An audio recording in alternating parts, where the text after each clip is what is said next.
الحمد لله الذي نستعينه ونستغفره ونؤمن به ونتوكل عليه ونعوذ بالله من شرور أنفسنا ومن سيئات أعمالنا من يهده الله فلا مضل له ومن يضلله فلا هادي له ونشهد أن لا إله إلا الله وحده لا شريك له ونشهد أن سيدنا محمدا عبده ورسوله.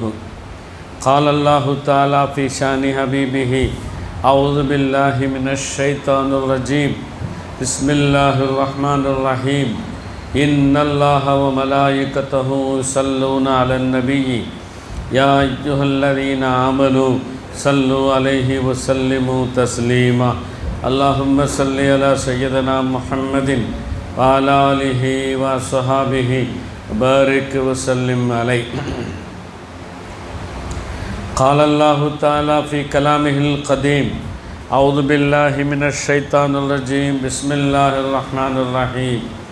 كنتم خير أمة أخرجت للناس تأمرون بالمعروف وتنهون عن المنكر وتؤمنون بالله. قال نبينا صلى الله عليه وسلم: الدين النصيحة لله ولرسوله ولأئمة المسلمين. صدق الله العلي العليم وصدق رسوله النبي الكريم. நம்மையெல்லாம் முஸ்லிம்களாக மோமின்களாக, அதிலும் குறிப்பாக நமது உயிரை விட மேலாக, உயிரை விட நெருக்கமாக இருக்கும் ஈருலக சர்தார், ஈருலக இரட்சகர் நபி ஸல்லல்லாஹு அலைஹி வஸல்லம் அவர்களுடைய சிறந்த உம்மத்தில் ஒரு நபராக, அதிலும் குறிப்பாக என்றும் அழியாத சத்திய சுன்னத்து வல் ஜமாத்து கொள்கையிலே நம்மை பிடிப்புள்ள அழுத்தமான மக்களாக ஆக்கி வைத்து, இது போன்ற ஒரு நல்ல நிகழ்ச்சிகளை, அல்லாஹுடைய நேசர்களை பற்றி பேசி கேட்கக்கூடிய நிகழ்வுகளை நடத்தி வைப்பதற்கு தௌஃபீக் செய்தானே, நல்லுதவி அளித்து கொண்டிருக்கிறானே, அந்த அல்லாஹ்வுக்கு எல்லா புகழும் உரித்தாகட்டுமாக. இதன் ஏற்பாட்டாளர்களுக்கு அல்லாஹ் வாழ்நாள் பரக்கத்துகளை செய்வானாக. இதற்கு எல்லா வகையிலும் ஆதரவாக, எல்லா வகையிலும் ஒத்துழைப்பாக இருக்கும் அந்த நன்மக்களுக்கு அல்லாஹ் வாழும் காலமெல்லாம் உடல் நசீபை, உடல் ஆரோக்கியத்தின் நசீபை தந்து நீண்ட ஆயுளை அல்லாஹ் தந்து அருள் பாலிப்பானாக. இங்கு பேசப்படும் பேச்சுக்களை, பயான்களை கபூல் செய்வானாக. இதை கேட்கக்கூடிய மக்களை அல்லாஹ் புரிந்து கொள்வானாக. நம் எல்லோருடைய நாட்ட தேட்டங்களை அல்லாஹ் நிறைவேற்றி அருள் பாலிப்பதோடு, அந்தந்த காலத்தில் வரக்கூடிய சோதனைகளை விட்டும், பலாய் முசீபத்துகளை விட்டும், கொன்று ஒழிக்கக்கூடிய நோய்களை விட்டும், கிருமிகளை விட்டும் அல்லாஹ் வாழ்நாள் பாதுகாப்பு தருவானாக. ஒரு அருமையான சபையிலே நாம் கூட்டப்பட்டிருக்கிறோம். அல்லாஹ் கியாமத்து வரை அல்லாஹுடைய நேசர்களுக்கெல்லாம் தலைவராக இருக்கக்கூடிய சையதனா முஹ்யித்தீன் அப்துல் காதிருல் ஜீலானி ரலியல்லாஹு தஆலா அன்ஹு அவர்களுடைய இந்த மஜ்லிஸை கியாமத்து வரை நம் நடத்துவதற்கு நம் எல்லோருக்கும் தௌஃபீக் செய்வானாக. ஆண்டாண்டு வாரிசாக பரம்பரையாக தொய்வில்லாமல் அல்லாஹ் இதை நடத்துவதற்கு தௌஃபீக் செய்வானாக.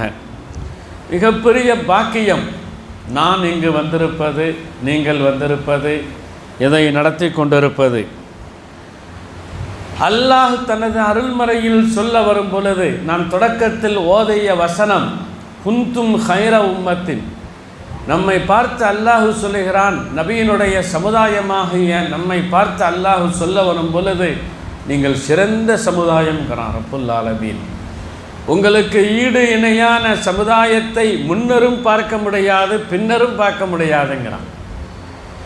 இதற்கு அளவுகோலாக அல்லாஹ் அடுத்து சொல்லும் பொழுது தாமுருன பில் மாரூஃபி, பொதுவாக இதனுடைய வெளிப்பொருளை சொல்லி காட்டக்கூடிய காலத்தில் நல்லதை கொண்டு நீங்கள் ஏவிக்கொண்டே இருப்பீர்கள். தன்ஹவுன அனில் முன்கர், தீயதை விட்டும் மார்க்கத்தில் தடுக்கப்பட்ட காரியங்களை விட்டும் வெறுக்கப்பட்ட காரியங்களை விட்டும் நீங்கள் தடுத்து கொண்டே இருப்பீர்கள் என்று அல்லாஹு தாலா அந்த சிறந்த உம்மத்தினுடைய இலக்கணமாக சொல்லி வரும் பொழுது நாம் மேல்படி இதனுடைய உள்ளர்த்தத்தில் அதனுடைய ஆத்மார்த்தமான விளக்கத்தில் போய் நாம் பார்க்கிறோம். அல்லாஹுவை கொண்டு மாரூஃப் என்பதாக சொன்னால் அல்லாஹுவை பற்றி நீங்கள் ஏவிக்கொண்டே இருப்பீர்கள். முன்கர் என்பதாக சொன்னால் சிருஷ்டிகள், அவைகள் வெறுக்கப்படக்கூடியவைகள், நீங்கள் அவைகளை விட்டும் மக்களை தடுத்து கொண்டே இருப்பீர்கள்.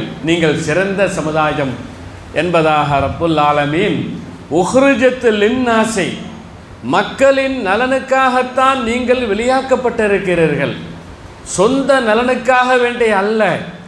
இந்த சமுதாயத்தின் நலனுக்காக, பயனுக்காக, பிரயோஜனத்துக்காகத்தான், ஒரு பொதுவான சேவைக்காக வேண்டித்தான் நீங்கள் வெளியாக்கப்பட்டிருக்கிறீர்கள்.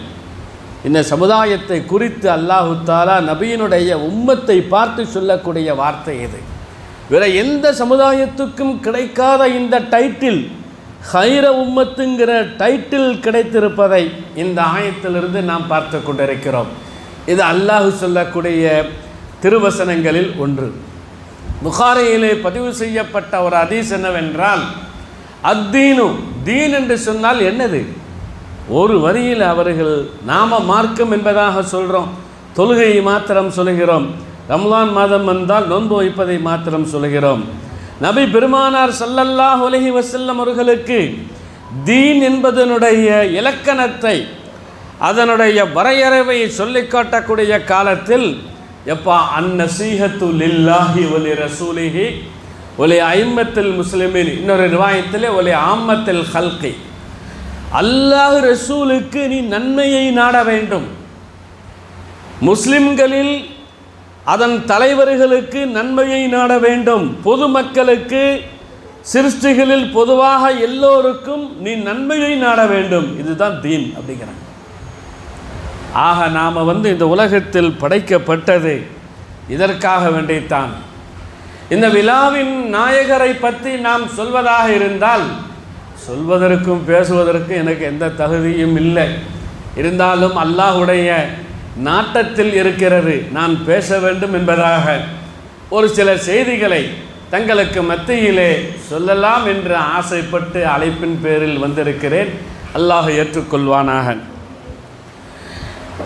நபி ஸல்லல்லாஹு அலைஹி வஸல்லம் அவர்களுடைய அருமையான குடும்பத்தில் உள்ளவர்கள் என்று சொன்னால் ஹாஷிமி வம்சத்தில் உள்ளவர்கள். ஒருவர் ஹாஷிமியாக வரலாற்றில் அடையாளப்படுத்தப்படுகிறார் என்பதாக சொன்னால் அவர் நபியினுடைய குடும்பத்தில் உள்ளவர். அவர் ஹாஷிமியாக நபியின் குடும்பத்தில் உள்ளவராக அறிமுகப்படுத்தப்படுகிறார்கள் என்பதாக சொன்னால் அவுலாத ஃபாத்திமா, ஃபாத்திமா அம்மாவுடைய பிச்சலத்தில் உள்ளவராக இருக்கும். சையதுனா முஹியுத்தீன் அப்துல் காதிர் ஜீலானி நபியினுடைய குடும்பத்தில் உள்ளவர்கள், ஹாஷிமி வம்சத்தில் உள்ளவர்கள். ஃபாத்திமா அம்மா ரலியல்லாஹு தஆலா அன்ஹா அவர்களுடைய அந்த பிள்ளை பாக்கியங்களில் ஒருவராக இவர்கள் இருக்கிறார்கள். இவர்கள் பிறப்பதற்கு முன்பேயே இவர்களுடைய பெற்றோர்களுக்கு இவர்கள் இன்ன மனிதர், இன்ன தன்மை உள்ளவர்கள் பிறக்க இருக்கிறார்கள் என்று சுப செய்தி சொல்லப்பட்டவர்கள் என்பது மட்டுமல்ல, இவர்களை பெற்றெடுத்த பெற்றோர்கள் என்ன சராசரியானவர்களா, சாதாரணமானவர்களா? வரலாறு அவர்களை பற்றி வானலாக உயர்த்தி பேசுவதை நாம் பார்க்கிறோம். மார்க்கத்தில் பேணுதல் மிக்கவர்கள் என்பது மாத்திரமல்ல, மார்க்கத்தில் முற்றிலுமாக பத்தினித்தனமாக வாழ்ந்தவர்கள். தாயும் சரி தந்தையும் சரி மிக மிக தூய்மையாக வாழ்ந்தவர்கள், எல்லா வகையிலும் பரிசுத்தமாக அவர்கள் ஆக்கப்பட்டவர்கள். உம்முல் ஹைர் ஃபாத்திமா அவர்களுடைய அன்னையர் சாதாரணமான ஒரு சராசரியான பெண்மணியாக வரலாறு அவர்களை அபூ சாலிஹ் ரலியல்லாஹு தஆலா அன்ஹுமா, இந்த தாய் தந்தை முற்றிலுமாக சுத்தமாக வாழ்ந்தவர்கள். பிறக்கும் பொழுதே அல்லாஹ் ரசூலுக்கு கட்டுப்பட்டு பிறந்தவர்கள், கராமத்தை வெளிப்படுத்தி பிறந்தவர்கள். இதெல்லாம் பெருமைக்குரிய புகழ்மிகு முஹ்யித்தீன் அப்துல் காதிர் ஜீலானி ரலியல்லாஹு தஆலா அன்ஹு நாம் பேசுவதற்கும் கேட்பதற்கும் கொடுத்து வைத்தவர்கள் என்பதாகத்தான் சொல்ல வேண்டும். இவர்கள் பிறந்த பிறகு 100க்கு 100 கண்காணிப்பாக பேணுதலாக வளர்க்கப்பட்டவர்கள். தாய் தந்தையரில் அவர்களுடைய கண்காணிப்பில் மாத்திரமல்ல, எல்லாமல்ல அல்லாஹ்வுடைய கண்காணிப்பில் வளர்க்கப்பட்டவர்கள் என்பதற்கு அங்காங்கே நிறைய சம்பவங்கள் கொட்டி கிடக்கிறது. அதையெல்லாம் சொன்னால் எனக்கு அதுவே தலைப்பாக ஆக்கப்பட்டுவிடும். இவர்களுடைய 7வது வயதிலே குர்ஆனை மனனம் செய்த திறமை மிக்க ஹாஃபிலாக இவர்கள் ஆக்கப்பட்டு விட்டார்கள். புறக்கல்வி, ஷரியத்துடைய கல்வியை கற்க வேண்டும் என்பதற்காக வேண்டிய ஆவல் மேலோங்க மேலோங்க தாயுடைய அனுமதியோடு அந்த காலத்தில் இந்த காலத்திலும் சரி, நிசாமியா பல்கலைக்கழகம் என்பதாக சொன்னால் உலகத்தினுடைய அத்தனை அரபிக் காலேஜுகளுக்கும் மதரசாக்களுக்கும் அதுதான் அடிப்படையாக இருக்கும். ஆலிம்கள் இன்றைக்கு உலகத்திலே ஜொலிக்கிறார்கள் என்பதாக சொன்னால் நிசாமியா பல்கலைக்கழகத்தினுடைய பாடத்திட்டத்தின் அடிப்படையில் உருவான தக்வாவுடைய ஆலிம்கள் அங்கிருந்தே தான். அதன் அடிச்சுவட்டை பின்பற்றிய மதரசாக்கள் அரபிக் காலேஜுகளில் இருந்துத்தான் உருவாக்கப்படுகிறார்கள். அத்தகைய நிசாமியா பல்கலைக்கழகத்திற்கு செல்ல வேண்டும் என்பதற்காக வேண்டி அனுமதியோடு அவர்கள் செல்கிறார்கள். செல்லக்கூடிய காலத்தில் என்னென்ன நிகழ்வுகள் எல்லாம், அற்புத நிகழ்வுகள் எல்லாம் நிகழ்ந்தது என்பதெல்லாம் உங்களுக்கு நன்றாக தெரிந்த வரலாறு தான். பிறகு கல்வியுடைய வாழ்க்கை நிறைவு பெற்ற பிறகு கஷ்டத்துக்கு மேலே கஷ்டம், சிரமத்துக்கு மேலே சிரமம். பிரிந்து வந்த தாயை சந்திக்க முடியவில்லை. ஜீலா நகரம் எங்கே இருக்கிறது, நீஃப் நகரம் எங்கே இருக்கிறது, பக்தாத் எங்கே இருக்கிறது, திரும்ப போகல அவர்கள். இந்த தாய் அல்லாத போயிட்டாங்க. எல்லாம் வரலாறு. சிறந்த ஆலிமாக இவர்கள் வந்து உருவெடுக்கிறார்கள். பிறகு ஷேக் ஹம்மாத் ரலியல்லாஹு தஆலா அன்ஹு அவர்களுடைய இந்த மகத்தான ஆன்மீக குருவனுடைய சந்திப்பு, அவர்களுடைய சுஹபத்து என்ற தோழமை, அவர்களுடைய தர்பியத்து என்ற பரிபக்குவப்படுத்திய நிலைகள், இதற்கெல்லாம் பிறகு ஆலிமாக ஆகிறார்கள். சிறந்த ஆலிமாக முஜ்தஹிதாக இருக்கிறார்கள். ஷாஃபி மதுஹபினுடைய மகத்தான சட்ட மேதையாக திகழ்கிறார்கள். இலக்கணத்தின் இலக்கியத்தின் உச்சத்தில் இருக்கிறார்கள். குர்ஆனுடைய தஃப்சீர் கலையிலே மேலோங்கிய நிலையில் இருக்கிறார்கள். இருந்தும் கூட ஷேக் ஹம்மாதுடைய கரத்தில் தன்னை ஒப்படைக்கிறார்கள். அதற்கு பிறகு 24 ஆண்டுகள் ஈராக் நாட்டினுடைய ஹர்க் காடுகளிலே 24 ஆண்டுகள் ஹல்வத் என்று சொல்லப்படக்கூடிய அந்த தனிமை வாழ்க்கையில் இவர்கள் ஆக்கப்பட்டு விட்டார்கள். அறிவுக்கு எட்டாத, நம்ம அறிவால் வைத்து எடை போட முடியாத அந்த தனிமை வாழ்க்கை, அந்த ஹல்வத்துடைய வாழ்க்கை. அல்லாஹு அக்பர். ஒரு வருஷம் அப்படின்னா இன்னொரு வருஷம் எப்படி? தூக்கம் இல்லாமல், உணவில்லாமல், தண்ணீர் இல்லாமல் அல்ல, தண்ணீர் அருந்தாமல், உணவு இல்லாமல் அல்ல, உணவு உண்ணாமல் தூக்கம் வராது. தூக்கம் வந்தும் கூட துக்கத்தை தியாகம் செய்து அந்த நப்சை, அந்த மனதை தன் கட்டுப்பாட்டுக்கு கொண்டு வர வேண்டும் என்பதற்காக வேண்டி இவர்கள் நடத்திய அந்த தவம் இருக்கிறதே, உலகத்தில் இதுவரை யாராலும் நிகழ்த்த முடியாத, உலகம் உள்ளளவும் நடத்த முடியாது தகைய மாபெரும் கல்வத்துடைய அந்த தவவுடைய வாழ்க்கையில் இவர்கள் ஆக்கப்பட்டிருக்கிறார்கள். நான் அதுக்குள்ளே போய் எனது விஷயங்களை எடுத்துக்கொண்டால் தலைப்பே மாற்றப்பட்டு விடும். அவ்வளவு விஷயங்கள் அந்த கல்பத்துடைய வாழ்க்கையில் ஹருக்கு காடுகளிலே நிகழ்ந்த நிகழ்வுகளை சாம்பிளுக்கு ஒரே ஒரு உதாரணத்தை சொல்ல நான் ஆசைப்படுகிறேன். நான் மஹதரத்துல் காதிரியாவில் 4வது ஜும்ரா ஓதிக்கொண்டிருக்கிறேன். 4 வருஷங்கள் ஓதினேன். எனக்கு 2வது ஜும்ராவிலே ஒரு பாடம் போட்டப்படு, முர்ஷிது துல்லாபுங்கிற பாடம்.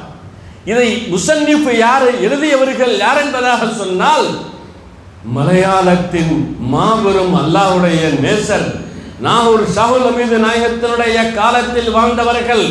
இன்றும் பிரபல அல்பியா போன்ற இலக்கண அந்த நூலுக்கு விரிவுரை எழுதிய மாபெரும் தலை சிறந்த இலக்கண மேதை, மாபெரும் ஷாஃபி மதுஹபுடைய ஃபகீஹ், முஜ்தஹித், அல்லாஹ்வுடைய மகத்தான நேசர், நபி ஸல்லல்லாஹு அலைஹி வஸல்லம் அவர்களுடைய குடும்பத்தில் வந்தவர்கள் ஸைனுத்தீன் மக்தூம் தங்கள் ரலியல்லாஹு தஆலா அன்ஹும் அவர்கள் எழுதிய அந்த முர்ஷிது துல்லாபை ஓதக்கூடிய பாக்கியத்தை அல்லாஹு தஆலா எனக்கு வழங்கினான்.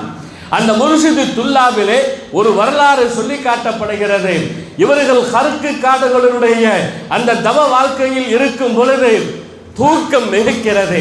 தூக்கம் ஒரு கட்டத்தில் தூக்கம் மிகைத்து இஹ்திலாம் என்று சொல்லப்படக்கூடிய அந்த ஸ்கலிதம் ஏற்பட சட்டம் என்ன சொல்லுது, அது பரலான தொழுகையை குரானை தொடுவதற்காக வேண்டி தவாப் செய்வதற்காக வேண்டி நிர்பந்தம் இருந்தால் குளிக்காமல் அதையெல்லாம் செய்ய முடியாது என்பதாக ஃபிக்ஹ் சட்டம், ஷரியத்துடைய சட்டம் சொன்னாலும் சரிதான், உடனே குளிப்பது என்பது ஃபர்து தான். ஆனால் உடனே குளிக்க வேண்டும் என்பதல்ல, இந்த இபாதாத்துகளை நிகழ்த்துவதற்காக வேண்டி குளிக்க வேண்டும். ஆனால் இவர்கள் என்ன செய்கிறார்கள், தவ வாழ்க்கையிலே என்பதாக சொன்னால் உடனே அவர்கள் குளிக்கிறார்கள் என்று சொன்னால் அங்கே என்ன பாத்ரூம் இருக்குதா, குளியல் அறை உண்டா, குளம் இருக்குதா, குட்டை இருக்குதா என்பதாக சொன்னால் இவர்கள் தங்கி இருக்கக்கூடிய அந்த இடத்துக்கு அருகாமையிலே ஒரு ஓடை ஓடுகிறது, தண்ணீர் சலசலத்து ஓடுகிறது என்பதாக தாங்கள் கற்பனை பண்ணினால் அந்த கற்பனை தவறான ஒன்றாக இருக்கும். ஈராக் நாட்டினுடைய குளிர், அதுவும் ஹருக்கு காடுடைய குளிர் எவ்வளவு அகோரமாக இருக்கும். அந்த கடும் குளிருக்கு மத்தியிலே அவர்கள் குளிக்க வருகிறார்கள், அந்த தண்ணீரை அணுகுகிறார்கள், அந்த ஓடையை அணுகுகிறார்கள். மேலே பனிக்கட்டிகள் நிறைந்திருக்கிறது. பனிக்கட்டிகளை அகற்றிவிட்டு அந்த கடும் குளிரான அந்த தண்ணீரிலே குளித்து தனது கடமையை அவர்கள் நிறைவேற்றுகிறார்கள். பிறகு எழுகிறார்கள், பிறகு இபாதாத்துகள், திக்ருகள், தூக்கம் மிகைக்கிறது, மீண்டும் இஹ்திலாமாகிறார்கள், மீண்டும் அதே நிலை. இப்படியாக 35 தடவைகள் தூக்கம் மிகைத்து 35 தடவைகள் இஹ்திலாம் என்ற அந்த இஸ்கலிதம் ஏற்பட்டு 35 தடவைகள் அந்த ஒரு இரவிலேயே குளித்த அவர்கள் தனது கடமையை நிறைவேற்றினார்கள். அந்த நப்சை அடக்குவதற்காக வேண்டி நாம இன்னைக்கு இருப்போமா? அல்லாஹு அக்பர். ஒரு வெந்நீரை கூட குடிக்க மாட்டோம், ஒரு ஹீட்டர்ல கூட குடிக்க மாட்டோம். நம்ம உடம்பு நைட்டில் குளிச்சா என்னத்துக்கு ஆகுறது, மிட் நைட்டில் குளிச்சா என்னத்துக்கு ஆகுறது, அதிகாலையில் குளிச்சா என்னத்துக்கு ஆகுறது. இப்படியாக நமது மனதை நம்மை படுத்து எடுத்து விடும். அந்த நப்சை, அந்த மனதை தன் ஆற்றலுக்கு உட்பட்டு கொண்டு வந்து 35 தடவைகள் அந்த ஹருக்கு காடினுடைய கடும் குளிரில், அந்த கடுமையான அந்த நீரிலே, அதாவது குளிரை கொண்ட நீரிலே பனிக்கட்டிகளை உடைத்து உடைத்து குளித்து அவர்கள் கடமையை நிறைவேற்ற இருக்கிறார்கள் என்பதாக சொன்னால் அல்லாஹ்வுடைய மகத்தான இந்த நேசருடைய இந்த தவ வாழ்க்கை எதுக்காக வேண்டி சொல்றேன், அது அறிவுக்கு அப்பாற்பட்டது. அதை நம்ம அறிவை வைத்து சிந்திச்சு பார்க்கவே முடியாது. இது எப்படி சாத்தியம் நடந்திருக்கிறது?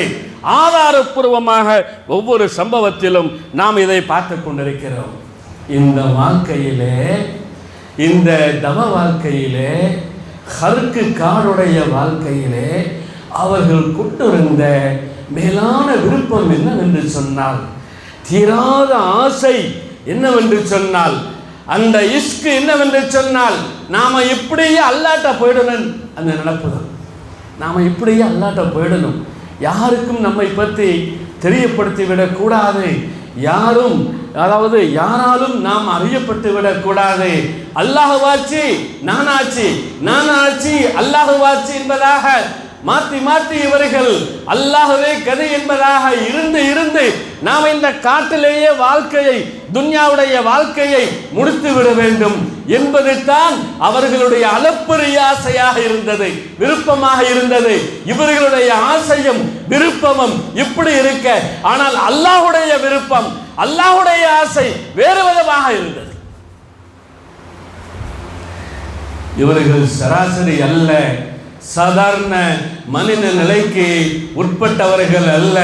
இவர்களுடைய படைத்த நோக்கமே, இவர்களை வெளியாக்கிய நோக்கமே வேறுங்கிறத. உஹ்ரிஜத்தில் லின்னாசி, மக்களின் நலனுக்காக இவர்கள் வெளியாக்கப்பட்டவர்கள், மக்களின் பொது பண்புக்காக வேண்டி, பொது நலனுக்காக வேண்டி, ஹிதுமத்த ஹல்க் என்று சொல்லப்படக்கூடிய மக்களின் சேவையின், மக்கள் சேவையின் மகத்துவம் மிக்கவராக, மகத்தான தலைவராக இவர்கள் உருவெடுக்க வேண்டும் என்பதாக அல்லாஹ்வுடைய நாட்டம், அல்லாஹ்வுடைய விருப்பம். நான் மேலே ஓதிய, நான் மேலே விளக்கம் கொடுத்த அந்த ஆயத்தின் அடிப்படையில் மக்களின் நலனுக்காக இவர்கள் வெளியாக்கப்பட்டவர்கள். தாமரூன பில் மாரூஃபி, மாரூஃப் ஆகிய எல்லோராலும் அறியப்பட்ட அல்லாஹ்வை பற்றிய இவர்கள் சொல்லிக்கொண்டே இருக்க வேண்டும். வெறுக்கப்படக்கூடிய முன்கராத் என்று சொல்லப்படக்கூடிய சிருஷ்டிகளை விட்டும் மக்களை தடுத்து கொண்டே இருக்க வேண்டும் என்ற அந்த உயர்ந்த ஒரு சேவையை அல்லாஹ் தஆலா இவர்களிடம் விடுந்து நாடியதினால் இவர்கள் அங்கிருந்தே தன்னிடத்தில் வருவதை அல்லாஹ் விரும்பவில்லை. ஹஸரத் அலி நாயகத்தை ஆலமுல் மிசால் என்று சொல்லப்படக்கூடிய அந்த ஆன்ம உலகிலே கொண்டு வந்து இவர்களை சந்திக்க வைத்து ஹஸரத் அலி நாயகத்தை பேச வைக்கிறான். எப்னே யா புனைய, என் அன்பு மகனே, நீ வெளியே வா, நீ வெளியே வா, மக்கள் மன்றத்துக்கு முன்னால் வா. உன்னால் கோடிக்கணக்கான பேரு, லட்சக்கணக்கான பேரு ஹிதாயத்து என்ற நல்ல வழியை அவர்கள் திருத்தம் பெற வேண்டி இருக்கிறது. நீ அப்படியே இருந்து விடாதே, நீ மக்கள் மன்றத்துக்கு முன்னால் வா என்பதாக ஒரு அழைப்பு கொடுக்கிறார்கள். திணறி நிற்கிறார்கள், விக்கித்து நிற்கிறார்கள், செய்வது சொல்வது அறியாமல் நிற்கிறார்கள். அப்துல் காதர் என்ற பெயர் பெற்ற அவர்கள் எனக்கு எந்த தகுதியும் இல்லையே, நான் இதற்கு உடன்படவே மாட்டேன், நான் அஜ்மியாச்சே, இப்படியெல்லாம் சால்ஜாப்புகள் காரணங்கள் எல்லாம் சொன்னாலும் கூட ஹஸரத் அலி நாயகம் அந்த உலகத்தில் நின்று ஆலமுல் மிசால் என்ற அந்த ஆன்ம உலகில் உருவம் எடுத்து அவர்கள் சொல்லுகிறார்கள், இல்லை நீ வந்துதான் ஆக வேண்டும், உன்னால் எத்தனையோ பேர்கள் ஹிதாயத்து பெற வேண்டியுள்ளது என்பதாக அழைப்பு கொடுக்க நான் அஜ்மியாச்சே, நான் அதுக்கு தகுதி இல்லை. நபி ஸல்லல்லாஹு அலைஹி வஸல்லம் அவர்களை நோக்கி ஹஜ்ரத் ஜிப்ரீல் வருகிறார்கள். இக்ரா என்று சொல்லும் பொழுது மானபி காரையின், நானா படிக்க மாட்டேன், நானாக ஓட மாட்டேன் என்று சொல்லும் பொழுது கட்டி அணைத்தார்கள். இது புகாரியினுடைய ரிவாயத்தாக இருக்கும். அவர்களுடைய பிச்சலத்தில் வம்சத்தில் சத்தில் செய்தனா அப்துல் காதர் ஜீலானி சொல்ல வருகிறார்கள். ஆனா அஜமியுன், இல்லை இல்லை, நீ தப்பிக்க முடியாது, நீ மக்கள் மன்றத்துக்கு முன்னால் ஆயுன்னாஸ், மக்கள் பார்க்க நீ மக்களுக்கு நசீஹத் செய்ய வேண்டும். ஹிதாயத்துகளை, தௌஹீதை, ஈமானை நீ சொல்வது கடமையாக இருக்கிறது, உன் வாயை திற என்பதாக சொல்லி ஹஜ்ரத் அலி நாயகம் தனது உமிழ்நீரை அங்கே உமிழ்கிறார்கள். அதிலிருந்து அவர்களுடைய அந்த ஃபைலான், அவர்களிடமிருந்து அல்லாஹ் வெளிப்படுத்திய அந்த ஹிதாயத்து, அந்த ஈமானு, அந்த திக்ரு இன்று வரை அதை அனுபவித்துக் கொண்டிருக்கிறது என்பதாக சொன்னால், அல்லாஹ் இந்த உம்மத்தின் மீது கொண்ட கரிசனம், இந்த உம்மத்தின் மீது வைத்திருந்த அன்பு, நபியினுடைய இந்த உம்மத்தின் மீது அல்லாஹ் வைத்திருந்த, ரசூல் வைத்திருந்த, ஹஸரத் அலி நாயகம் வைத்திருந்த மகத்தான பிரியத்தின் அடிப்படையில் தான் நமக்கு சையது அப்துல் காதர் ஜீலானி ரலியல்லாஹு தஆலா அன்ஹு அவர்கள் கிடைத்திருக்கிறார் என்பதாக சொன்னால் இதுதான் உண்மையான ஒன்றாக இருக்கும். வரலாற்று ஆசிரியர்கள் சொல்லுவார்கள், அதில் பிரபலமானவர் யார் என்று சொன்னால் இப்னு ஹல்துன். இவர்களுடைய வரலாறை ஆய்வு செய்யக்கூடிய காலத்தில் இவர்கள் மக்கள் மன்றத்துக்கு முன்னால் வருகிறார்கள். அந்த வந்த நிகழ்வெல்லாம் அது நீண்ட ஒன்றாக இருக்குது, நம்ம அதுக்குள்ளேயும் போக முடியாது. இவர்கள் பக்தாது மாநகரத்திற்கு வருகிறார்கள். அந்த நேரம் எப்படி இருந்தது என்பதாக சொன்னால், வெளிப்படையில் இஸ்லாம் ஜொலித்தது. முஸ்லிம்கள் அழகாக காட்சி கொடுத்தார்கள். எங்கு திரும்பினாலும் மஸ்ஜிதுகள், எங்கு பார்த்தாலும் மதரசாக்கள், குல்லியாக்கள், அரபிக் காலேஜுகள், எங்கு திரும்பினாலும் உலமாக்கள், குலஃபாக்கள், உரஃபாக்கள், எங்கு திரும்பினாலும் ஜிப்பாக்கள், தாடிகள், இஸ்லாத்தினுடைய அடையாளங்கள் வெளிப்படையிலே எந்த விதமான குறைவும் இல்லாமல் ஜொலித்துக் கொண்டிருந்தது. ஆனால் பாத்தின் அந்தரங்கம் செத்துக் கொண்டிருந்தது.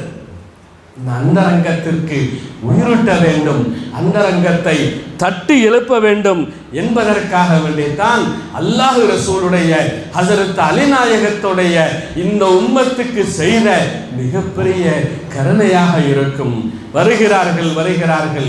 எத்தனை பாவிகள், எத்தனை குற்றவாளிகள், எத்தனை அநியாயக்காரர்கள், இஸ்லாம் ஈமான் தெரியாதவர்கள், இபாதத் இல்லாதவர்கள், அல்லாஹ்வுடைய பயம் இல்லாதவர்கள், நூற்றுக்கணக்கில் அல்ல, ஆயிரக்கணக்கில் அல்ல, லட்சக்கணக்கான பேர் இவர்களுடைய காலடியில் வந்து மண்டியிட்டு வருந்தினார்கள், திருந்தினார்கள், திருத்தப்பட்டார்கள்.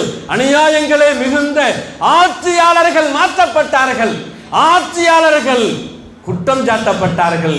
எல்லாம் நேரடியாக பின்னால போய் பேசுறதல்ல, முன்னால் ஒரு மாதிரி பேசிவிட்டு பின்னால் பேசுவதல்ல, நேரடியாக அவர்களுடைய ஆட்சியின் அக்கிரமங்களை இவர்களுடைய நாவால் தாக்கப்பட்டார்கள், அருமையான மொழியால் உபதேசத்தால் தாக்கப்பட்டார்கள் என்பதாக சொன்னால், பொறாமை மிகுந்த உலமாக்கள், நயவஞ்சகம் நிறைந்த முஸ்லிம்கள், ஆளும் பெருமக்கள் எல்லாம் திருத்தப்பட்டார்கள், தௌபா செய்தார்கள், வருந்தினார்கள், திருந்தினார்கள் என்று வரலாறு ஏராளமான சம்பவங்களை சொல்லி காட்டும் பொழுது, இஸ்லாத்துக்கு உட்பட்டவர்கள் மாத்திரமல்ல, மாறினார்கள், திருந்தினார்கள் என்றெல்லாம் ஒரு செய்தியாக இருக்கும் பொழுது, அந்த திருந்திய, வருந்திய, மாற்றப்பட்ட மக்கள் எல்லாம் அல்லாஹ்வுடைய நேசர்களாக ஆனார்கள் என்பது மாத்திரமல்ல, குத்துபுமார்களாக ஆக்கப்பட்டு விட்டார்கள்.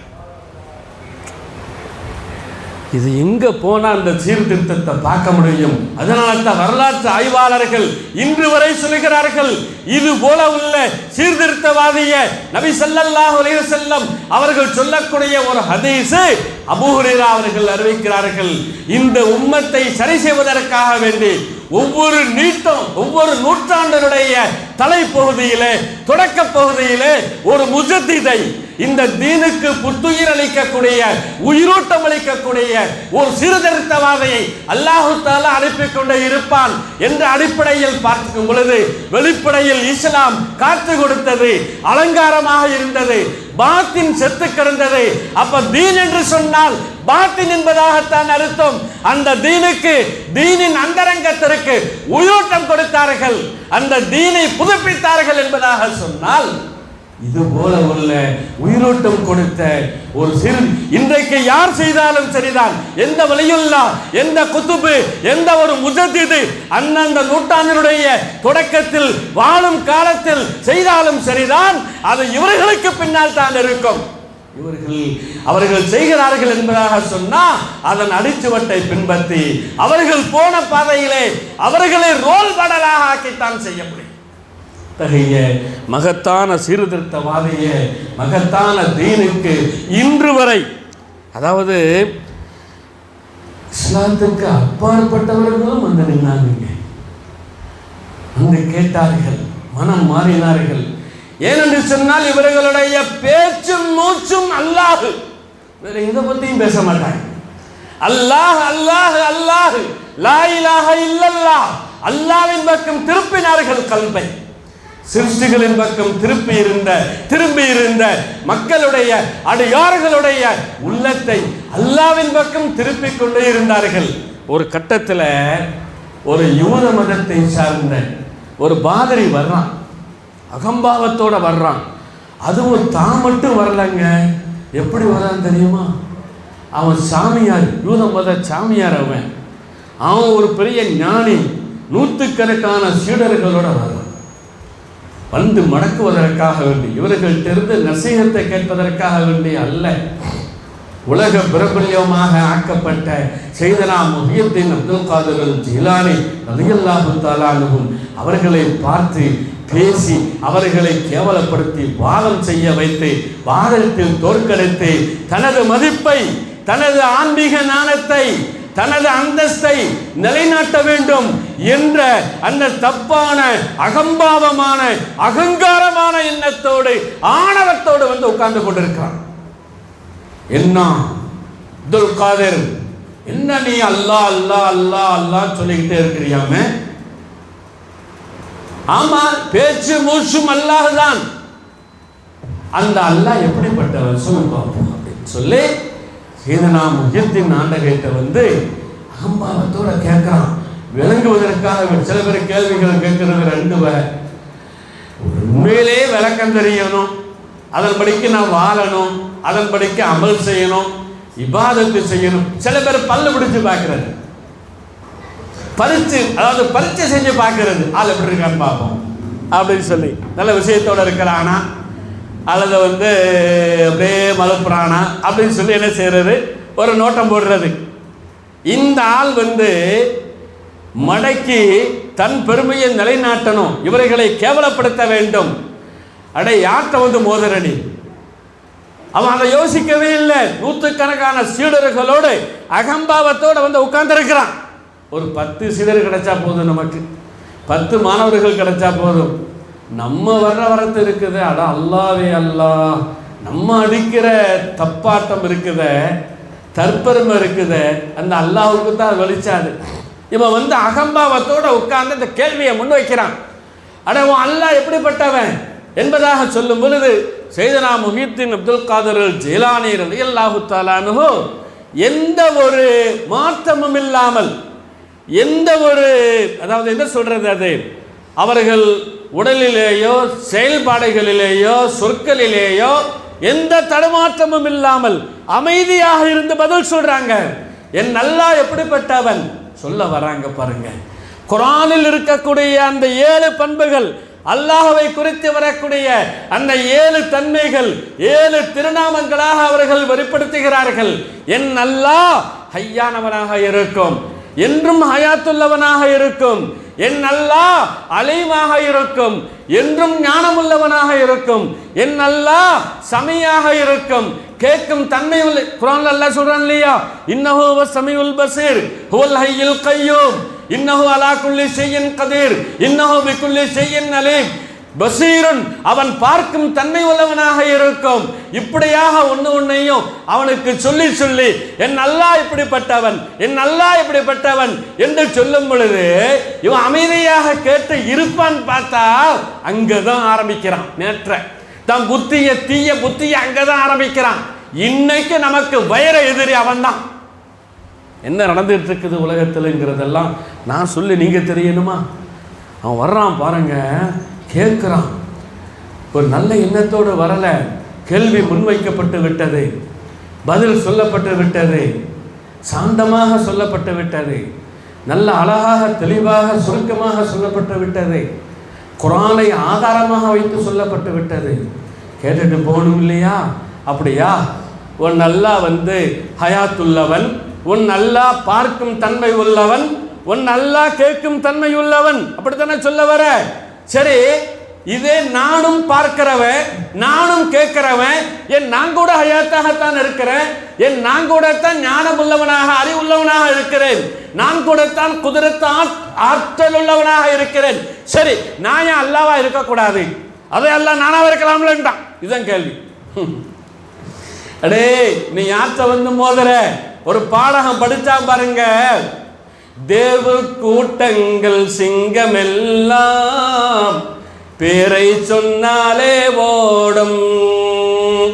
சீறி வரும் சிங்கத்துக்கு முன்னால, கர்ஜத்துக்கு வரும் சிங்கத்துக்கு முன்னால, கொல்ல வரும், கொன்று ஒழிக்கக்கூடிய மிருகத்துக்கு முன்னால, சீறி வரும், அதான் பாய்ந்து வரும் வெள்ளத்துக்கு முன்னால யா முஹியுத்தீன் என்பதாக சொன்னா அதன் ஆக்ரோஷத்தை அடக்கும்.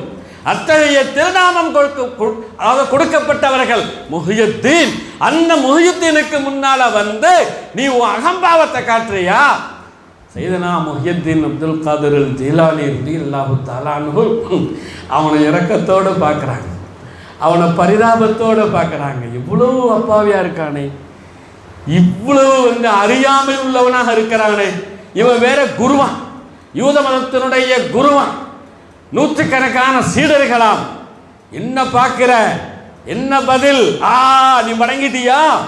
அவர்களே அதாவது அவர்கள்ட்ட சொன்னது மட்டுமில்லாமல் பின்னால் இருக்கிற சீடர்கள்ட்ட சொல்றான், பத்தியா நான் வணங்கிட்டேன் பாரு, நான் அவரை வழிக்கு குழந்துட்டேன் பாரு, பதிலே இல்லை பாருங்கிறான். சிரிச்சாங்க. அடே அப்படியா, சரி நீ அல்லாவா இருக்கக்கூடாதுன்னு கேட்கிறியா? என் அல்லாஹ் இப்படிப்பட்டவன், நானும் இப்படித்தானே இருக்கிறேன், நான் அல்லாவா இருக்கக்கூடாதுன்னு கேட்கிறியா? நீ வர்ற வழியில என் வீட்டுக்கு முன்னால ஒரு நாய் படுத்து இருக்கும், அந்த நாயை நீ பார்த்துட்டு வந்திருக்க. ஆமான்னாங்க. சரி, அந்த நாய் பார்க்குது, அந்த நாய் உண்ணுது, அந்த நாய் குடிக்குது, அந்த நாய் உறங்குது, அந்த நாயும் கழிவுகளை வெளிப்படுத்தது. நீயும் உறங்குகிறாய், நீயும் உண்ணுகிறாய், நீயும் பார்க்கிறாய் இல்லையா? நீயும் கழிவுகளை வெளிப்படுத்துகிறாய், நீயும் அந்த நாயாக இருக்கக்கூடாதுன்ட்டாங்க. ஒரே வார்த்தை முடிஞ்சு போச்சு. நீயாம நாயா இருக்கக்கூடாதுன்ட்டாங்க. அல்லாஹ் இப்படிப்பட்டவன் சொல்லும் பொழுது அந்த தன்மைகள் எனக்கும் பொருந்தது. நாயா அல்லாவா இருக்கக்கூடாதுன்னு சொன்ன நீ வர்ற வழியில் அந்த நாயும், அந்த நாய்க்கு இருக்கிற தன்மைகள் உனக்கும் இருக்குது இல்லையா? நீ ஏன் நாயாக இருக்கக்கூடாது?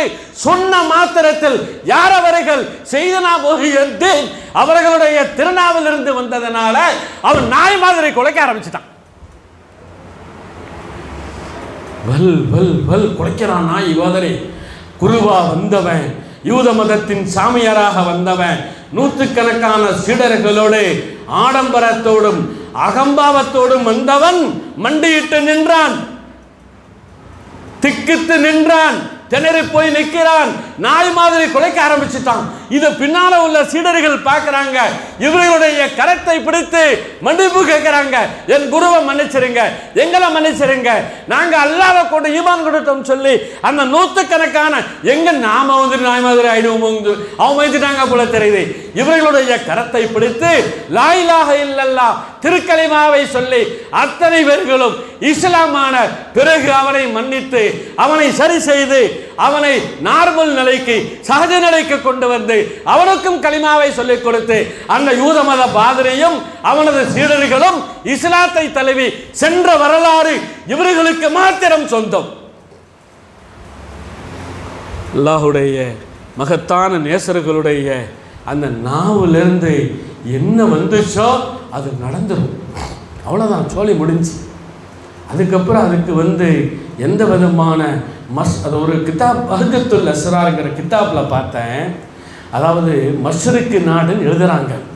அங்கே ஒரு அல்லாஹுடைய மகத்தான நேசர் அபு மூசல் ஹைத்தின்னு சொல்லி அவங்க வரலாறுல வருது. அவங்கள்ட்ட போய் ஒருத்தர் கேட்குறாரு, தௌஹீதுனா என்னன்னு சொல்லி கேட்குறாரு. தௌஹீதுனா என்னவா சொல்லட்டான்னு கேட்குறாங்க. சொல்லுங்கிறாங்க. ஒரு மிகப்பெரிய பாறாங்கல் கிடைக்குது. அந்த பாறாங்கல்ல அவர் சொல்கிறாங்க, நீ போல அப்படின்னு சொல்கிறாங்க. சொன்ன மாத்திரத்திலேயே அந்த பாறாங்கல், மிகப்பெரிய பாறாங்கல் இரண்டாக பொளந்து 2 பேர் 3 பேர் செல்லக்கூடிய அளவுக்கு இடைவெளி விட்டு இன்னைக்கும் அந்த கல் அந்த நாட்டில் இருக்குது, மக்கள் போக்குவரத்துக்கு இதாக. இது வரலாறுங்க. அல்லாஹ்வுடைய மகத்தான நேசர்களுடைய அந்த நாவிலிருந்து என்ன வந்ததோ, லண்டன்ல ஒரு கல் இருக்குதுங்க. அந்த கல்லை நம்ம பார்த்தோம் சொல்லி சொன்னால் அந்த மாதிரி கல்லை அது ஒரு கல்லுன்னே சொல்ல முடியாது. அது ஒரு வித்தியாசமான பொருள். அருங்காட்சியகம் அந்த எக்ஸ்பிஷனில் வச்சிருக்கிறான். அது என்ன கல் அது என்பதாக சொன்னால், ஒரு நாட்டில் வாழ்ந்த அல்லாஹ்வுடைய நேசர் சுபஹ் தொழுகைக்கு பெருக்கிறாங்க. அந்த போகும் பொழுது பின்னால் சீடர்கள் வந்திருக்கிறாங்க. இருட்டு பகுதி. இவர்களுடைய காலை ஏதோ ஒன்று தட்டி இருக்குது, சரியான அடி, காலில் காயம். இவர்கள் வேதனையில் சொன்னாங்க, என் காலை தட்டியது கல்லா அல்லது மரக்கட்டையா அல்லது தங்கமா அல்லது வெள்ளியா, இந்த கல்லா அந்த கல்லா சொல்லி எல்லா வகையான அந்த கற்களையும் சொல்லும் பொழுது சொல்லிட்டு போயிட்டாங்க. சுபஹ் தொழுத பிறகு மக்கள் எல்லாம் வந்து ஒரு வினோதமான கல் கிடக்குதுன்னு சொல்லி அந்த கல்லை பார்த்துருக்காங்க. என்னதான் இது வித்தியாசமான, இந்த பக்கம் பார்த்தா தங்கமாக இருக்கு, இந்த பக்கம் பார்த்தா வெள்ளியாக இருக்குது, இந்த பக்கம் பார்த்தா சாதாரண கல்லாக இருக்குது, இந்த பக்கம் பார்த்தா மரக்கட்டையாக இருக்குது, இந்த பக்கம் பார்த்தா வைரமாக ஜொலிக்குது. அதான் பின்னால் வந்த சீடர்கள் சொன்னாங்க, காலையில் குருநாதர் சேகநாயகன் அந்த வழியாக போகும்போது இந்த வார்த்தையை சொன்னாங்க. அந்த வார்த்தை அவர்களுடைய வாயிலிருந்து வந்த அந்த பரக்கத்தின் பொருட்டினால் அல்லாஹ் அந்த பொருளை அப்படியே ஆக்கிவிட்டான். இன்றைக்கு அந்த கல் லண்டனில் காட்சி பொருளாக வைக்கப்பட்டிருக்குது. அல்லாஹ்வுடைய நேசருடைய நாவலிருந்து ஒரு ஆள் வர்றார். சையதனா முஹியுத்தீன் அப்துல் காதிர் ஜிலானி ரலியல்லாஹு தஆலா அன்ஹு அவர்கள்ட்ட வந்து நாம் சீடராக ஆகிவிட வேண்டும், நாம் பையத்து எடுத்து விட வேண்டும் என்பதற்காக வேண்டி ஆவலோடு ஆசையோடு வர்றாரு. எனக்கு பையத்து கொடுங்கிறார். எதுக்காக வந்திருக்கிறேன்னு கேட்குறாங்க. உங்கள்கிட்ட வந்து பையத்து எடுப்பதற்காக வேண்டி வந்திருக்கிறேங்கிறாங்க. மேலைகளையும் பார்க்குறாங்க. ஸ்கேனிங் பார்வை, கஷ்புடைய பார்வை, ஊடுருவிய பார்வை, ஆழமான பார்வையில் பார்க்கிறார்கள்.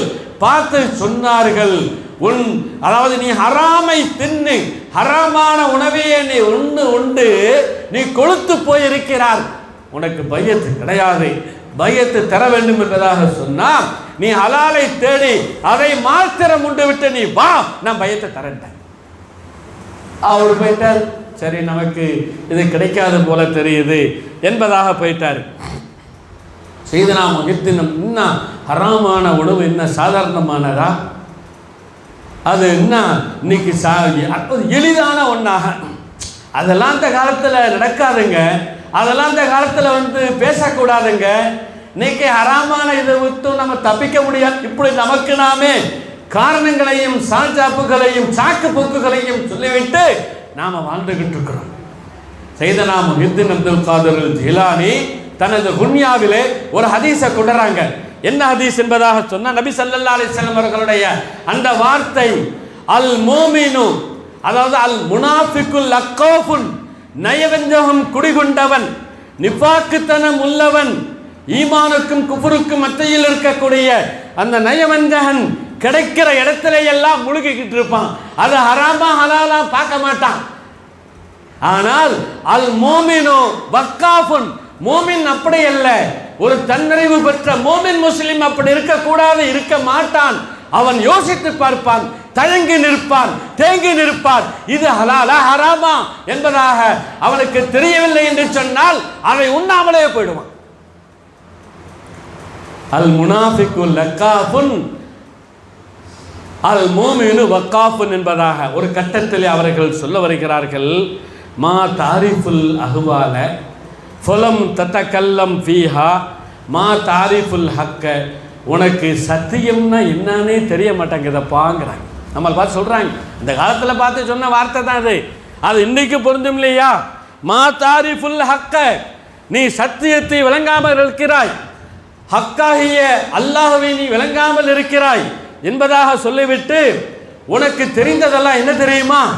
இது ஆலிம்களுக்கும் பொருந்தும். ஆலிம்களை சாடுகிறார்கள், சராசரி பொதுமக்களை மாத்திரமல்ல ஆலிம்களையும் சாடுகிறார்கள். கூன் கும்பிடு போடுறது, கூனி குறுகிறது, செல்வந்தர்கள் ஒரு மாதிரி, ஏழைகள்கிட்ட ஒரு மாதிரி, வறியவர்கள்ட்ட ஒரு மாதிரி, பலமுள்ளவங்கள்ட்ட ஒரு மாதிரி அவர்கள் சொல்ல வருகிறார்கள். அந்தமா தாரிஃபு இல்லா ஹாதல் கனிய, உனக்கு தெரிந்ததெல்லாம் செல்வந்தன் தான், உனக்கு தெரிந்ததெல்லாம் இல்ல சுல்தான், இந்த அரசு அதிகாரிகள் தான். மாலக்க ரசூலுன், உனக்கு ரசூலும் தெரியாது, அனுப்பப்பட்ட அல்லாஹ்வுடைய தூதரும் தெரியாது என்பதாக சொல்லிவிட்டு, மா தாக்குலு பில் வரையி, நீ பேணுதலான வரையிலே நீ உண்ணாமல் உன் வாழ்க்கை கழிக்கிறது என்பதாக சொல்லிவிட்டு, இன்னமா தாக்குலு, உன் வாழ்க்கையை ஹராமை கொண்டு தான் இருக்கிறதுங்கிறான். இன்னமா தாக்குலு பில் ஹராமி, நீ அக்குலு துன்யா பித் தீனி, துன்யாவை தீனை வைத்து நீ சம்பாதித்தால், நீ உண்டால் அது ஹராமாக ஆக்கப்பட்ட ஒன்றாக இருக்கும் என்று சொல்லிவிட்டு, அந்த முனாஃபிகுன், நீ தான் நயவஞ்சகன், அந்த தஜ்ஜாலுன், நீ தான் இந்த உம்மத்தினுடைய தஜ்ஜாலாக இருக்கும். யாருங்க சொல்லுவாங்க இப்படி? எவ்வளவு ஆணித்தரமாக சொல்றாங்க பாருங்க. சராசரி பொதுமக்களுக்கு மட்டுமல்ல, ஆளுங்களுக்கும் சொல்லி காட்டுறாங்க. அத்தனை பேர்களும் அவர்களிடம் திருத்தப்பட்டார்கள். அடுத்ததாக ஒரு தடவை சொல்லி காட்டுறாங்க, தகல்து அலா பாலி சுயூஹி, ஒரு ஷேக்ட்ட நான் போறேன், காண எத்தக்கல்லமும் அலல் ஹவாத்தினி, பல அந்தஸ்துகள் உள்ளவங்க, அவர்களை பற்றி அவர்களுடைய அந்தஸ்துகளை அடிப்படையாக வைத்து பேசப்படுது. அப்போ நான் அவர்களை பார்த்து ஏதாவது கிடைக்குமே, நசீஹத் கிடைக்குமே என்பதாக நான் போகும் பொழுது அவர்கள் சொல்லுகிறார்கள், எப்பா துஹிப்பு ஹாதல்லதி அனஃபீஹி, நான் இருக்கும் இந்த அந்தஸ்து உனக்கு வேணுமா, நீ பிரியப்படுறியான்னு கேட்டாங்க என்கிட்ட. நான் சொன்னேன், நாம் எனக்கு வேண்டும்ங்கிறாங்க. சொல்லிவிட்டு சொல்லுகிறார்கள், நான் அசுமுத்தஹர, காலமெல்லாம் நோன்பு வைக்கிறேன், ஓ உஃப்திரு வக்தல குல்லி சஹரின், சஹருடைய நேரத்தில் தான் நான் இஃப்தார் செய்கிறேன். அது இருக்கட்டும், அப்புறம் இருக்கட்டும். அதை இப்போ நான் நோன்பு திறக்காமல் சஹருடைய நேரத்தில் போய் நோன்பு திறக்கிறதுங்கிறது இப்போ அது பேச வேண்டிய ஒன்று அல்ல. அது சட்ட ரீதியாக சில விஷயங்கள் இருக்குது. சொல்லிவிட்டு சொல்லுகிறார்கள், ஒத்தாமு ஹாதிகள் பலதத்தி, பக்தாத்தினுடைய இந்த உணவு எங்கு பார்த்தாலும் லைசபி தையிபின், அது ஹலாலாக தெரியலே, நீ அதை விட்டும் நீ பேணுதலாக இருந்து கொள்கிறாங்க. இந்த காலம் ஆலிம்கள் நிறைந்த காலம், நிசாமியா இருந்த காலம், மதரசாக்களும் தாடிகளும் ஜுப்பாக்களும் இருந்த காலம். அது இஸ்லாமிய அரசாங்கம், கவர்மெண்ட் ஆஃப் இஸ்லாமிக் இருந்த நேரம், அப்பாசியாக்களுடைய அந்த ஹிலாஃபத்து மேலோங்கி இருந்த நேரம்.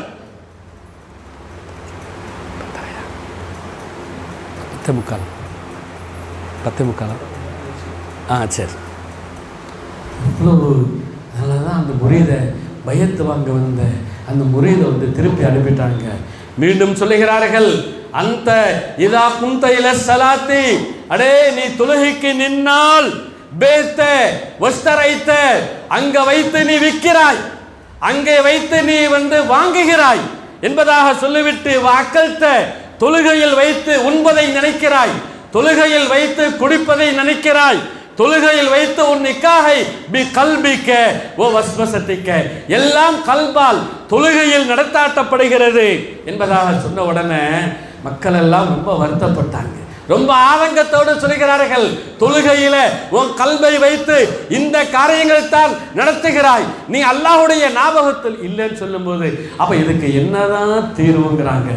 இது செல்வதற்கு, இது மாறுவதற்கு தொழுகையில ஒன்லி ஃபார் த கான்செப்ட் அல்லாஹ்வாக இருக்க வேண்டும் என்பதாக வரும் பொழுது சொன்னார்கள் அந்த காலத்தில் இருந்த மக்களுக்கு மாத்திரம் சொல்றாங்க, இன்னைக்கும் சொல்றாங்க, கியாமத் வரை சொல்லிக் கொண்டிருக்கிறார்கள்.